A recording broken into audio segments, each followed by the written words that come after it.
Keep watching The Politics every Friday, 12 p.m. Eastern Time on New York Parrot TV, the voice for humanity. Welcome to Talking Politics. It's Friday afternoon. I am your host, Robert Press. I write for the Bronx Chronicle, as you can see by my official New York City press card. I also contribute to the Co-op City News and Parkchester Times. The latter, like this show, is part of Muslim Media, who will be starting a new paper very soon called the Bronx Post. I also have a blog, I also have a blog at www.100%blogspot.com and Facebook pages 100% and What is Going On in Your Community Board. The views expressed on the show are that of the host, any guest, or any commentator whose comments you may see scroll across the bottom of your screen and not necessarily those of Muslim Media. Let's go to today's the weather. Today it should be getting up to about 66. Saturday 63 with showers late in the day continuing into Sunday morning. Sunday will be the coolest day of the weekend with the temperature not breaking 60. And when it comes to Monday, the warm weather will return for the week. And Monday it should get up to about 80. Now, let's hear what's the latest in the Donald Trump hush money trial. Prosecutor's star witness has yet to take the case in Donald Trump's trial, but jurors are already hearing Michael Cohen's words as prosecutors work to directly tie Trump to the payments to silence women with damaging claims about him before the 2016 election. The second week of testimony in the case will wrap up today after jurors hear a potentially crucial piece of evidence, a recording of Trump and Cohen, then his attorney. They were discussing a plan to pay off ex-Playboy model who claimed to have an affair with Trump, which the former president denies. Prosecutors have spent the week using detailed testimony about the meeting, email exchanges, business transactions, bank accounts to build on the foundation of their case, accusing the presumptive Republican presidential nominee of 2024 of a scheme to illegally influence the 2016 election. They are also setting the stage for a pivotal testimony from Cohen, who paid porn actress Stormy Daniels $130,000 for her silence before he went to prison for the hush money scheme. Trump's defense has worked to poke holes in the credibility of prosecuting witnesses. The recording played Thursday was secretly made by Cohen shortly before the 2016 election. Cohen is heard telling Trump about a plan to purchase the rights to former Playboy model Karen McDougal's story from the National Enquirer, so it would never come out. Trump can be heard responding, "What do we get for this?" $150. Trump suggested the payment be made with cash, prompting Cohen to object by repeatedly saying no. Trump then says check before the recording cuts off.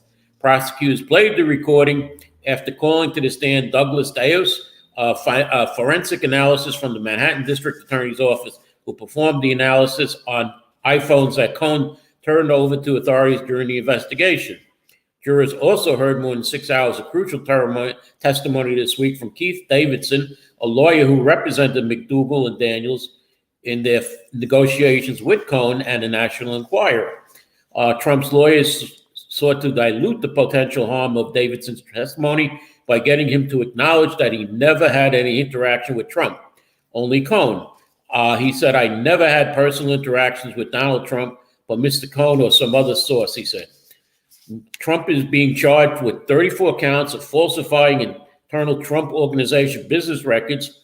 The charges stem from things like invoices and checks that would deem legal expenses in the Trump Organization records when prosecutors say they were really reimbursements to Cohen for the $130,000 hush money payment to Daniels.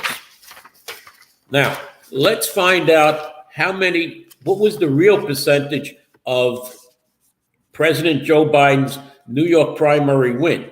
According to the New York Board of Elections, newly certified results, 14.8% of the ballots cast in the Democratic primary on April 2nd were unrecorded, a designation that includes both blank ballots and ballots that were voided due to mistakes, like mismarking the ballot.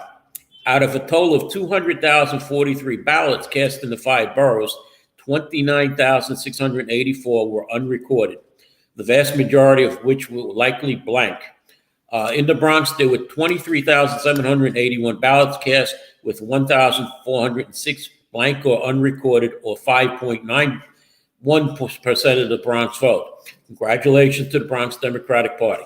The numbers came after a campaign from pro-Palestinian activists in the weeks leading up to the election that urged Democratic voters to cast blank ballots in the presidential primary to protest Joe Biden's continued support for Israel's invasion of Gaza. Unlike other states that have successful protest vote campaigns in their presidential primaries, New York has no uncommitted option, nor does it permit write-in candidates for the presidential primary. That's why organizers of the Leave It Blank campaign asked voters to express their discontent by casting blank ballots. While blank ballots are recorded, they are not reported on election night. An example of the 7th Congressional District in Brooklyn, represented by Congresswoman Nydia Velázquez, it was the highest number of blank ballots, with over 30% of the voters casting a vote for none of the Democratic candidates.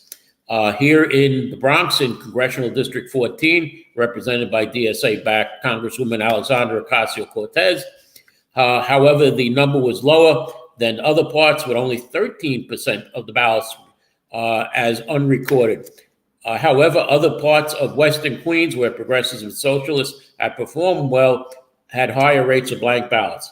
The certified results from the Board of Elections are the first indication of the results of the Leave It Blank campaign following April 2nd.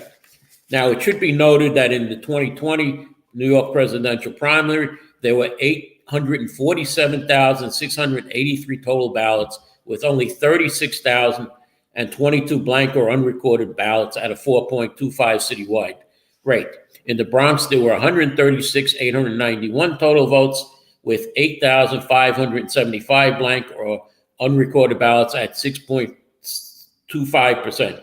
And it should be noted that 77% of the 2020 voters did not go to vote in 2024. On to what's happening at the college campuses. Mayor Adams on Wednesday said, "I want to be clear that a massive operation took place at Columbia University. We are also dealing with an operation that took place at City College, and we have a city to protect." He went on to say, "I saw similar indicators from the Black Lives Matter march when it was brought to my attention that those who came to the city to disrupt our city. The majority of people may have been students, but we are going to protect our city from those who are attempting to do what is happening globally. There is a movement," he said, "to radicalize young people. This is a global problem that young people are being influenced by those who are professionals, and I'm not going to allow that to happen as mayor of the city of New York." It appears that 282 people were arrested, 112 at Columbia University and 170 at City College. He said that they are processing the arrest to distinguish between those who were actual students and those who were not supposed to be on the ground. As he said, "We pointed out these external actors with a history of escalating situations are trying to create chaos, not to peacefully protest." At City College, he went on to say, "You saw bottles, garbage cans, and other items thrown at police officers, and those police officers showed a great level of discipline not to allow this to evolve into an out-of-control situation." He went on to say, "As we pointed out, they are attempting to disrupt our city, and we're not going to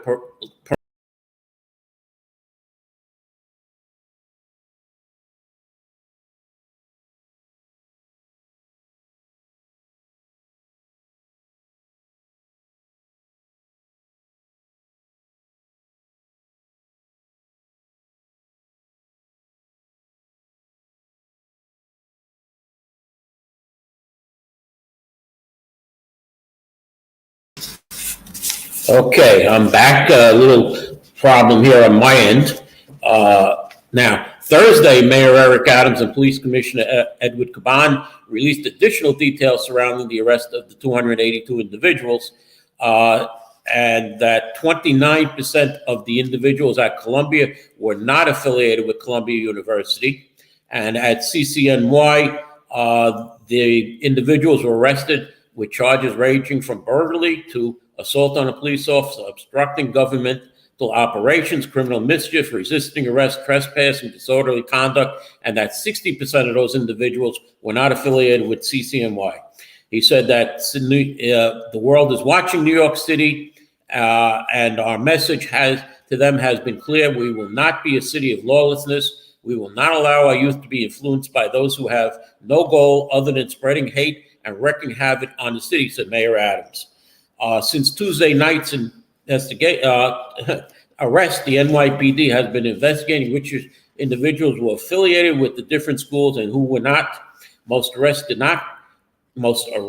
did not cooperate with the NYPD and would not produce information, slowing down the process of identifying whether they had any affiliation with either college. As many as the encampments set up, those had on these campuses, protesters listed a set of their rules for entering the encampment, one of which included not talking or divulging any information to the NYPD. Now, what did President Biden think of what went on here in New York City? On Thursday, President Biden denounced disruptive anti-Israeli protests at college campuses in New York and across the nation that have turned violent in recent days. Breaking his silence on the spreading protests, Biden sternly said students are free to express themselves but must not take over college buildings or disrupt business as usual on campus. I will always stand up for free speech, but also the rule of the law, Biden said. Order must prevail. Dissent must never lead to disorder, he added. It's a matter of fairness. You have a right to protest, not to cause chaos. Biden requested protesters not engage in hate speech, specifically calling out both anti-Semitism and Islamophobia. He didn't mention Israel's war in Gaza or his own policy of strong support for the Jewish state, as the Palestine death toll has gone up. As he walked out after the brief White House statement, Biden said no when asked if he would change his policies. He also said no to a shouted question about whether the National Guard should be deployed to forcibly put an end to the protest. Biden has mostly kept quiet about the protests as they escalated nationwide, especially in New York. It comes 2 days after the Columbia University administrators ordered the NYPD onto the campus to clear pro-Palestinian protesters from campus encampment and from the Hamilton Hall building, which they occupied. President Biden also took no questions as he left.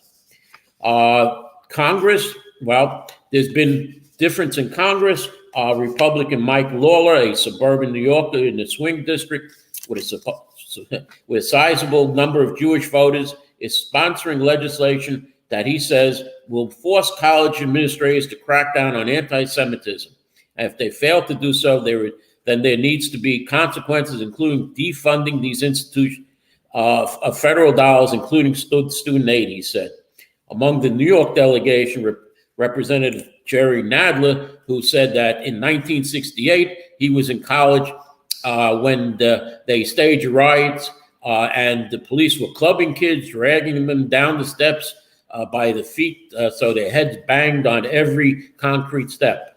Now, Jamal Bowman put his 2 cents in, Fireman Bowman, saying that the sheer show of force by the NYPD Tuesday was simply over the top. I was blown away that this was New York City within New York State, democratically controlled, supposedly liberal, progressive values, Bowman said. Well, welcome to New York City, Jamal Bowman.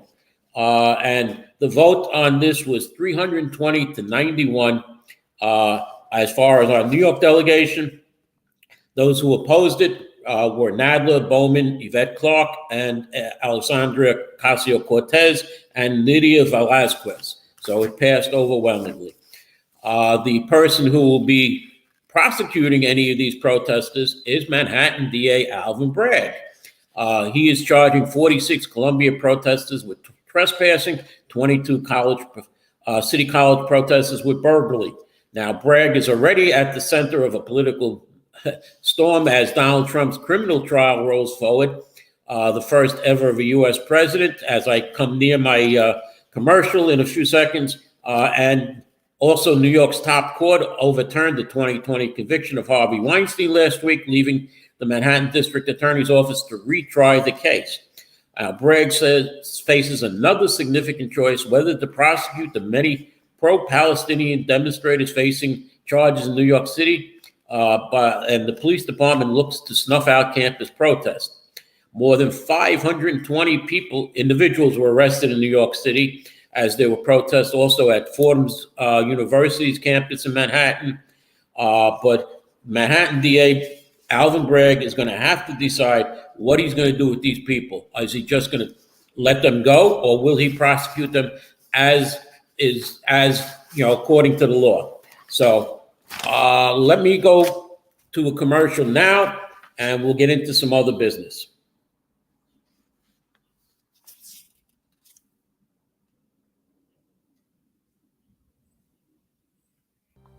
In a world where the quality of information available to poorer communities is doctored, tainted, and sometimes regressive, where the words fake news have come to mean other people's opinions, it is vital to rely on news platforms with journalists who have feet on the ground and can report the truth.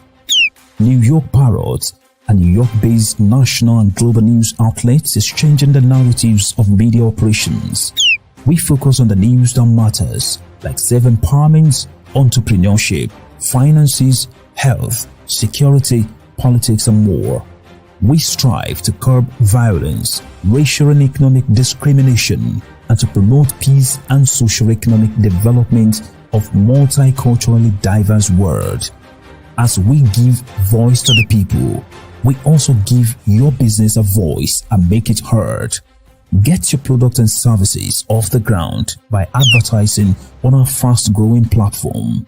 With so much of daily visits to New York Parrot, you can't afford to be invisible to prospective clients on the websites they trust the most. Our posts reach millions of people across the New York State and around the world. Advertising on our new site will unlock an audience of thousands of potential customers on your doorstep.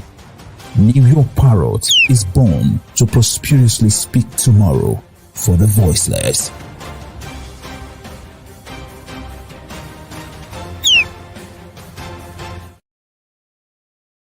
Welcome back. And one final note on the protest. The online newspaper The City reports that an officer who went inside Columbia University's Hamilton Hall Tuesday night to break up the demonstration fired his gun in an incident that is now under review also by Manhattan District Attorney Alvin Bragg's office. The gun fired did not appear to be aimed at anyone and no one was injured, said Doug Cohen, a spokesman for Bragg's office, adding that the office's police accountability unit is reviewing the shooting, which it does as a matter of policy. Cohen said no students and only police officers were in the immediate vicinity of the shooting. A spokesman for the NYPD confirmed that the officer was attempting to navigate through the area barricaded by students while using a firearm equipped with a flashlight to illuminate his way when he shot the gun accidentally. The bullet struck a wall, and the spokesman reiterated the shooting occurred in the presence of police officers only. Now, on to the subject of illegal cannabis that we spoke about last week. Cops raided an illegal pot shop in Brooklyn on Monday. A day after an irate weed puffing worker dared authorities to shut down the store and boasted he doesn't give up. Yeah, you know what that word is. It rhymes with duck. The sheriff's office in NYPD swept through Gelato marijuana shop on 86th Street in Bay Ridge hours after the New York Post reported on the shop and a citywide epidemic of unlicensed weed sellers. We're happy to respond to complaints, City Sheriff Anthony Miranda, who was on the scene, told the Post. Authorities took cannabis flowers, edibles, pre-rolled joints, THC vapes, illegal flavored vape products out of the store, slapping them with $25,000 worth of penalties, as spokesman for Mayor Adams said. However, with the new laws that have passed, they did not shut down the store. So this guy said, well, I'll just go out in the street and sell it on the street if you close my store down. What now we have to worry about is mail order marijuana. As you see the different products offered by Mood, a 100% legal THC, they say. Now, they have a disclaimer. The statements made here have not been evaluated by the FDA. The products offered for sale This site is not intended to diagnose, treat, cure, mitigate, or prevent any disease or affect any structure or function of the human body. As far as state legality, regulations surrounding the products offered on this site are constantly changing. We ship our products into states where they are lawful. Additionally, we reserve the right to amend, alter, or change the list of states we do not ship to at our discretion and without notice to the users of the site. Any purchaser of products offered for sale on the site assumes all risk and liabilities associated with the possession of this product. They claim that the 2018 Farm Bill was a game changer for cannabis enthusiasts. The legislation states that if hemp-based cannabis products have less than a 0.3 THC, that's the psychedelic stuff they say, by dry weight, they're not considered controlled substances. This might be a little confusing, so let's look at how this works in a real-world scenario. It says take off 15 milligram Delta 9 gummies, for example. One gummy weighs 5.5 grams, of which 0.3% can be Delta 9 THC. That would mean that a 5.5 gram gummy can contain up to 16.5 milligrams of Delta 9 THC under the 2018 Farm Bill. They say more things. The states that, all right, where can they ship the products? Shipping the products across the United States with the exception of Alaska, Colorado, Connecticut, Hawaii, Idaho, Minnesota, North Dakota, Oregon, Rhode Island, Utah, Vermont, and Washington. And they note that we are unable to ship any of our products to military addresses, U.S. territories, or internationally because it is still illegal to sell marijuana across state lines. So I went into local Assemblyman John Siccaro's office to make them aware of this because it is coming to here in the Assemblyman's district. If I've crossed out the name that it was sent to. And I said, gee, didn't New York State pass a law that any marijuana or cannabis products, I should say, sold in New York State have to be grown here in New York and have to be regulated in New York, whereas this mood says that they use a third party to test their DEA registered RABs to test their product for safety. We take care of our customers by taking care of our products. All mood products are regularly tested in our labs to ensure safety and federal legality. Our products, and now this is the disclaimer that Mood says, our products will cause you to test positive for THC. We recommend not using them if you are required to pass a drug test for marijuana. Now, where is Mood located? As far as on here, there is no address where they are. And I had to go through about 20 minutes on Google to find out that they have a location in Oklahoma City, Oklahoma. And they also mentioned California. So I don't know if they have a second address in California. But again, New York State legislators, didn't you make a law that prevents this? How is this happening? State Senator Gustavo Rivera, Senator Jamal Bailey, Senator Natalia Fernandez. How is this happening? Assemblyman Jeffrey Dinowitz, Assemblyman Kenny Burgos, Assemblyman John Siccaro, Michael Benedetto. How is this happening? How are we allowing out-of-state cannabis to be sold in New York when you passed a law that prohibits it? Now, on to a different subject of migrant children selling products out in the street. The City Department of Homeless Services, NYPD, and MTA, and homeless outreach contractors will hand out palm cards stating that unlicensed selling is illegal and can result in fines. They are posting flyers inside shelters that house migrant families. The mayor's office said the handout also provides contact information about access to school, childcare, the rights of workers and immigrants. The information will be given to immigrant families when they enter the shelter system as part of the intake process. It's hard to build a relationship, though, with somebody when you're throwing them out every 60 days, said Joshua Goldfein, staff attorney for the New York nonprofit Legal Aid Society, which has been monitoring the city's shelter practices for migrants. It's been said that Children as young as 6 through 16 should be enrolled in school rather than selling on the street. According to the Leapfrog Group, a health watchdog, 8 New York City hospitals earned a D rating for patient safety in a report card released Wednesday by them. Facilities are rated A through F based on how well they protect patients from preventable medical errors, accidents, injuries, and infections.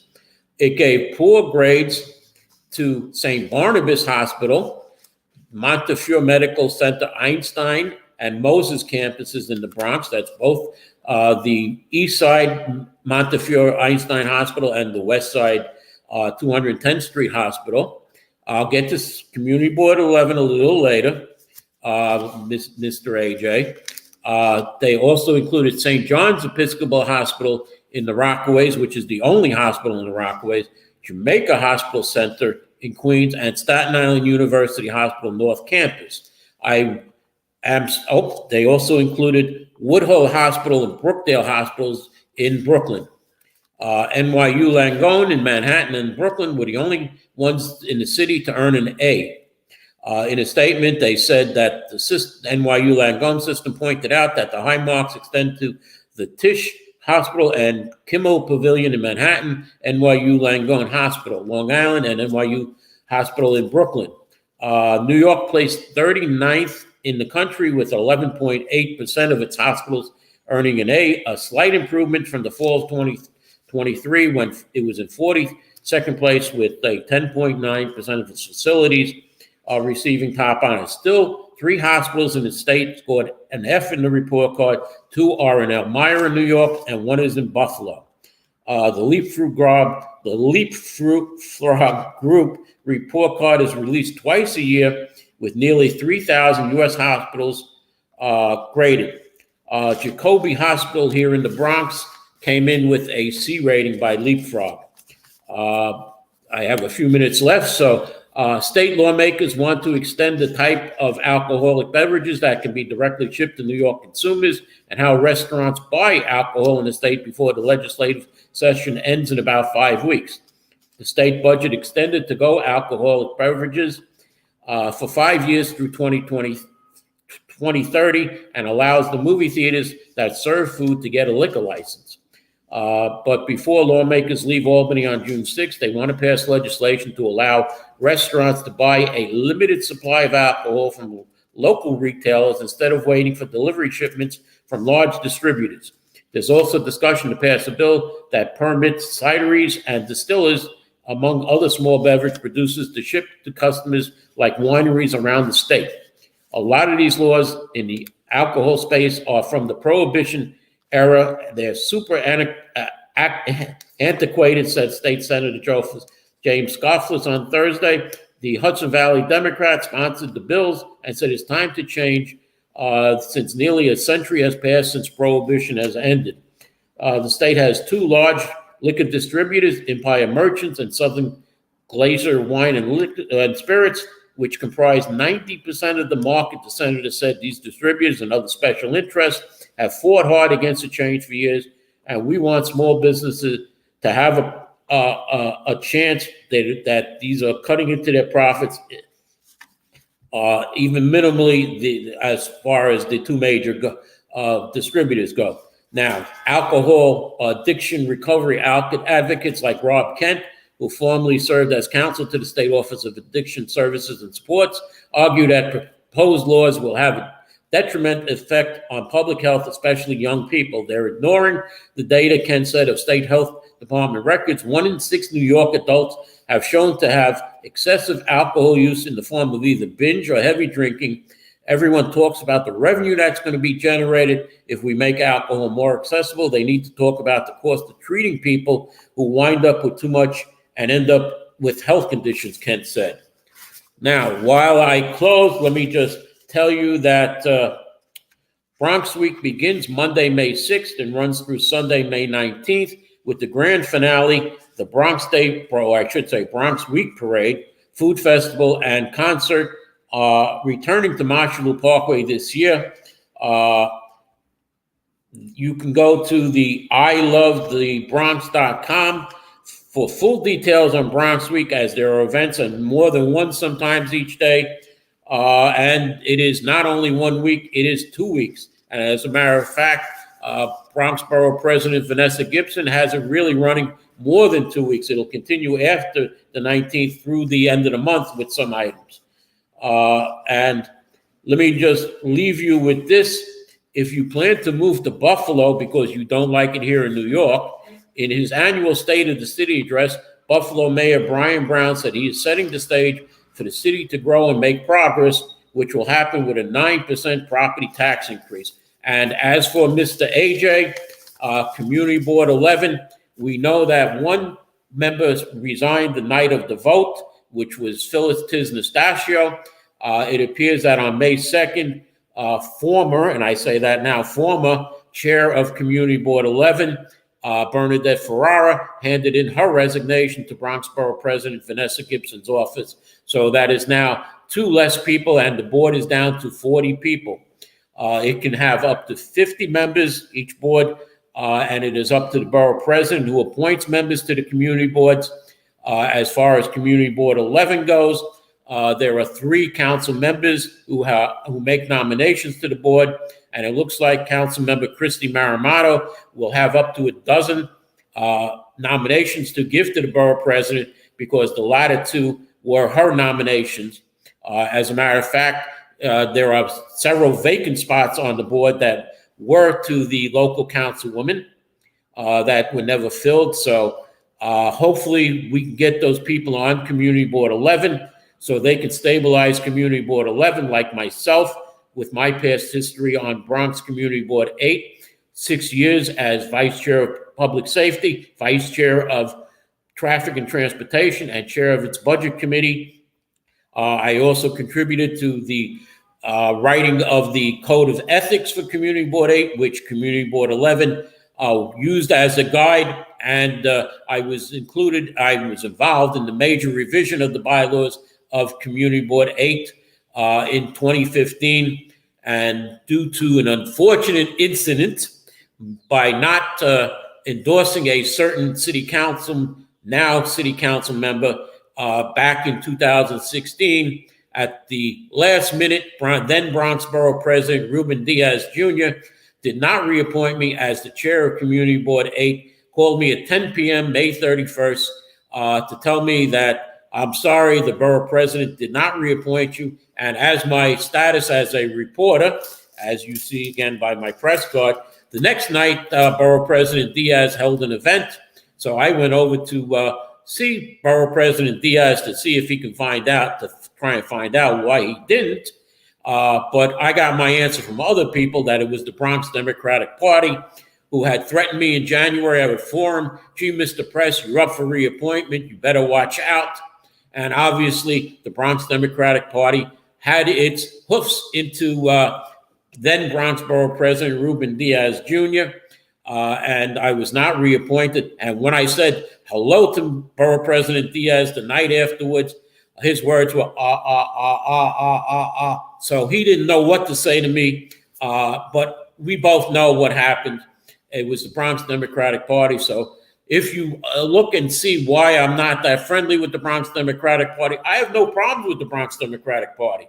I mean, Stanley Schlein is a good friend, and many of the members of the Bronx Democratic Party are good friends.